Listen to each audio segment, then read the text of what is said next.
Wonderful time of the year to start to notice the trees that call Montreal home. Now, how many trees are there, and what different types of species call Montreal home? Biologist Emma Bacon just uncovered that the island is filled with nearly twice as many tree species as we believed. She is a master's student in biology at Concordia, and she's on the line. Emma, welcome to the program. Hi, thank you for having me. So, first things first, what surprised you the most during your tree study of Montreal? Yeah, so my tree study, what we did that was different than kind of other studies before is that we included private tree data in our inventory. And more than 50% of trees in the city are actually found on private land, whether that be in backyards or on commercial land. And what we end up finding is that there are many, many trees on private land and many species that we don't find when we just look at private or public land, such as street trees or parks.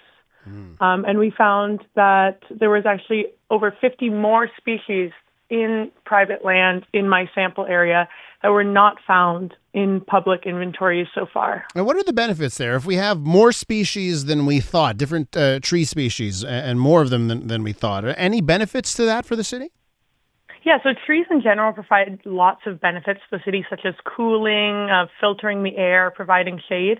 And having more tree species is important because diverse forests are better at mitigating these threats, such as climate change, invasive pests, and diseases.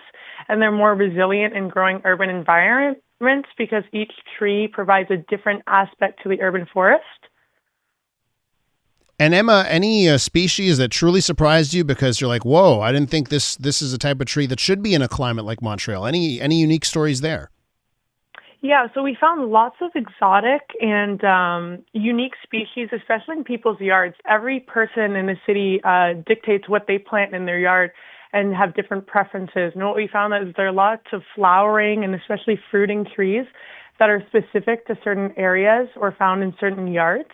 One thing that we found that was very interesting is that eastern white cedar, which is a tree you commonly find used as hedges around homes, actually make up a large percentage of all the trees that we have in the city, which is unique because in the public tree inventory, that is not something that is commonly planted, but does provide lots of benefits to residents. Emma, this is a wonderful time of year where a lot of people start getting back on the streets, start doing their walks. They've spent a long winter indoors. What would be your advice to our listeners, something maybe that you take out of your study that you think our listeners should be looking out for when they do a walk through their own neighborhood? I think it's really important to notice what types of trees we have in our neighborhood. Every neighborhood has unique species or unique characteristics that make that neighborhood what it is. I think we don't spend enough time looking at what types of trees we have and the beauty and the benefits that they provide to us, especially in this time where we have tons of flowering species. So I think being in nature is incredibly important, and trees provide a great backdrop to our cityscape. With biologist Emma Bacon, she's recently done a study looking at the trees that call Montreal home. Let's talk about the different neighborhoods and the differences there. What did you discover as you went from neighborhood to neighborhood, and what sticks out in your mind for our listeners? Yeah, so there were differences between different neighborhoods. We did our study across the island, and especially in terms of wealth disparities. That's something we're very interested in urban forestry in general. And what we found is that you can starkly see differences in the amount of trees and the different types of trees that are in different neighborhoods. An example is that we did a sample in Parc Extension. We found that there was much less trees and species compared to other neighborhoods such as NDG or Senville out in the West Island, and that different neighborhoods have different space for trees, and that affects the residents in those areas. I know that the city of Montreal, it seems like it'd be a priority of various levels of government to plant more trees, whether it's for the cooling of cities, for green, all types of reasons to plant more trees. Would you have any advice, based on what you've seen, would you have any advice for the city of Montreal on where to plant or maybe what types of trees should be planted in the city? I think it's important to have a diversity of trees to make sure we're not planting all of the same species because that just makes our urban forest much stronger.